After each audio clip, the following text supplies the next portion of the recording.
What I am going to present is not only my work in the consortium.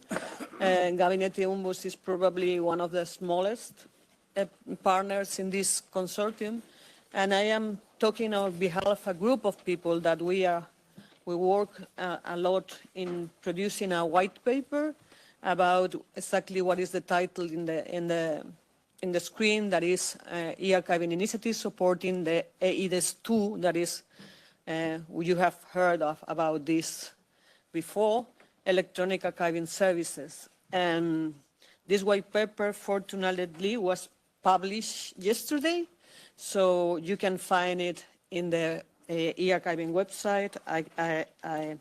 I can provide you with the, oops, okay.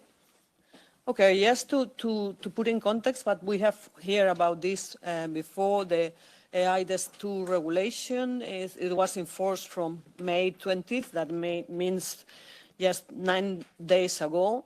And the important thing for us, they have some additional trust services comparing with eIDAS1.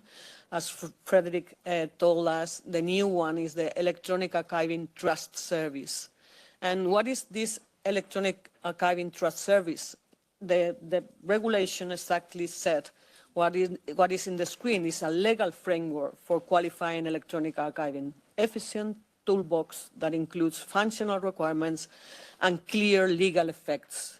And it's inspired, of course, by the framework of the other trust services that has been in place for many years. And the other thing that is important is applied to electronic, what in the regulation is talk about electronic data and electronic documents, but not only that are originally electronic, but also about paper documents that have been scanned and digitized. So that is what we have as a regulation. It's the first time that in an European regulation, electronic archiving is mentioned. So only for this, I think, is an important achievement for all of us.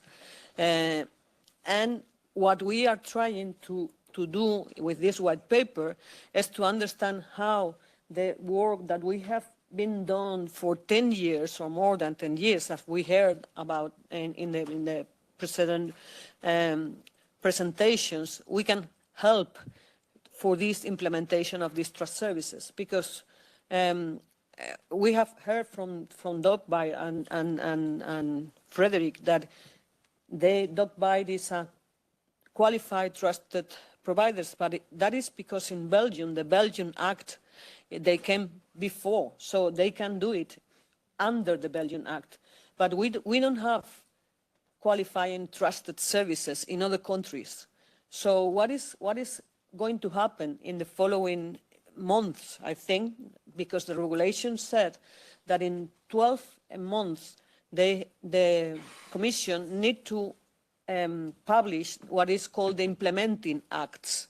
And the implementing acts are the part of how these qualifying trusted electronic services, electronic archiving services are going to put in place. So we started to think how we can support this implementation of the electronic archiving trust services. And what we think is the foundation and rationale behind the electronic archiving trust service is largely consistent with the purpose and objective of the e-archiving initiative. So that is what we can offer for this implementation, and mainly we can offer this e-ARK information packages specification. We have heard a lot of this, so I cannot tell you what are, but also we can offer the e-archiving reference architecture that is also mentioned a lot in this room today. So what is the other thing that we are doing related with this?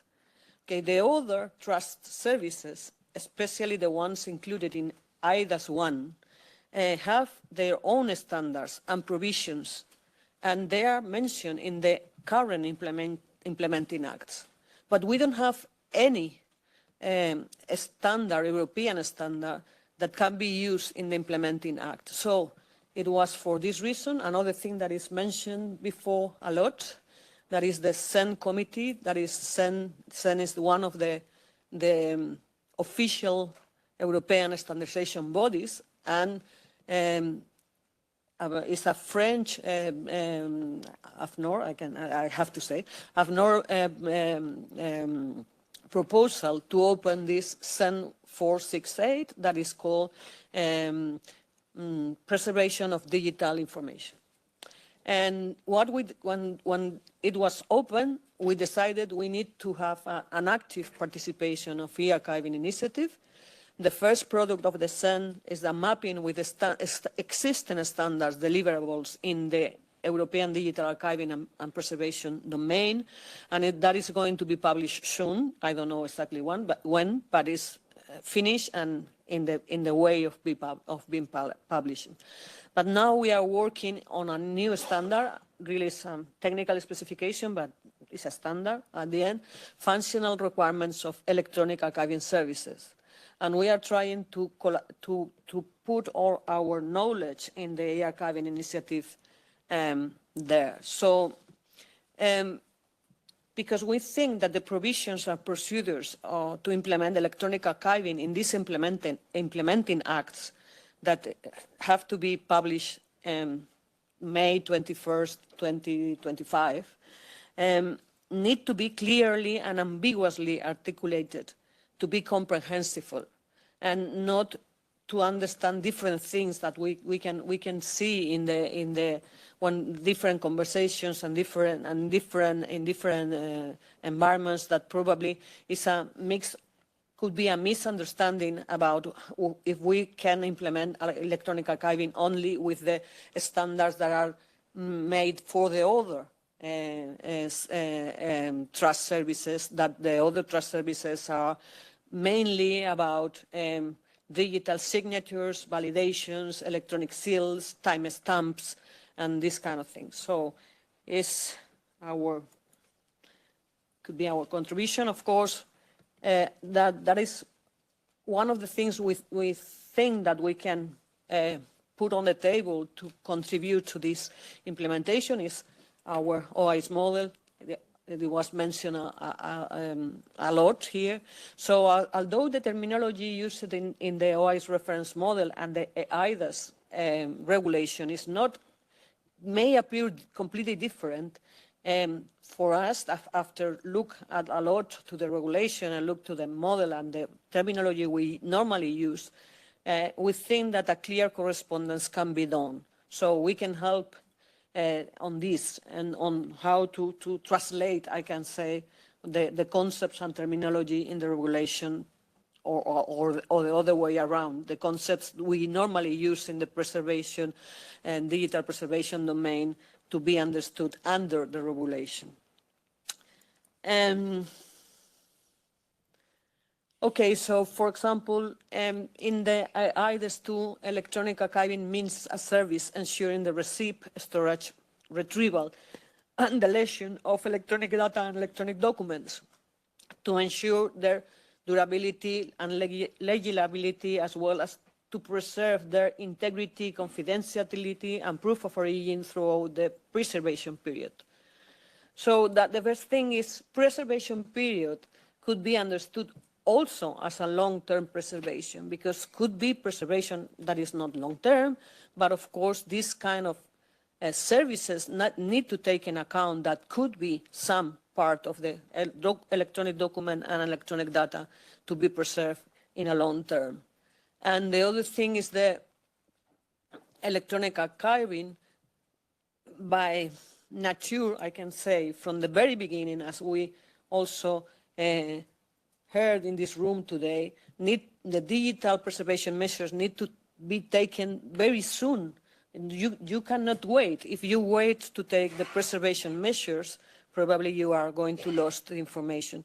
You are going to lose the information. So that is one of the things that we can put on the table to support the implementation, and also all the contextual information surrounding the data. We talk a lot here also about this, or this information to be preserved. So I think we can put a lot of things that to be used in these implementing acts. And we have to reflect also what we think that is we don't have the crystal ball, of course. We don't know how the market is going to react, because a service, this kind of service, and this electronic archiving service is something to be on the market, and you are going to pay to have your documents and data or an electronic document to a service trust provider. And of course, if you are a qualifying trust provider, if you have different providers in the market, what do you prefer? The qualifying one. So that is the thing about the market. So we thought about how is the market, and what we can see is we have already 16 electronic archiving services. And what we have learned is a variety of services that are tailored for different types of data and needs of the data owners, as already heard in this room today. So the regulation by itself said that the archives and memory institutions do not necessarily provide trust services with the meaning of the regulation. And that is because the archive and memory institutions are trusted by their own nature. But that it doesn't mean that that it shares the implementation of key functionality with these electronic archiving services. Because there is the key functionality at the end is preserve the integrity, authenticity, and legal admissibility of electronic data and electronic documents. And that is a common thing. And when we look to the future, say, could be that some of these archives and memory institutions could be national archives, but could be smallest archives can use in the future these electronic archiving trust services if the conditions of the conditions and the functionalities that is offering the market include the long-term idea, the long-term that is needed when we are talking about archives. So we also see that we have organizations looking for trust electronic services for their electronic data and documents, and what we see is there a common thinking on this. The organization looking for this kind of services are because they are conscious of the fragility, and insecurity of information that is stored only in servers. So, and servers and applications, or in the cloud, or in another place. So, without any other measure. So, we think that these kind of services need to include these measures for the protections and the usability of the information that they are going to preserve. Okay, perfect. So, yes, and just a very high-level thing. Of course, when we are talking about electronic archiving services, we can look at the other services, the other services that are trust services, and we can combine them. If you are preserving electronic signed documents and data, and that is not representing really a mathematic thing. It's just that to know that the content that is going to be preserved in these services is not all electronic signed documents and data. So, but if you have this, you can use the other trust services to validate signatures, to validate certification, to make seals, and to do this thing. So different trust services can be used in combination when it's needed. That is the idea. So that is everything for today.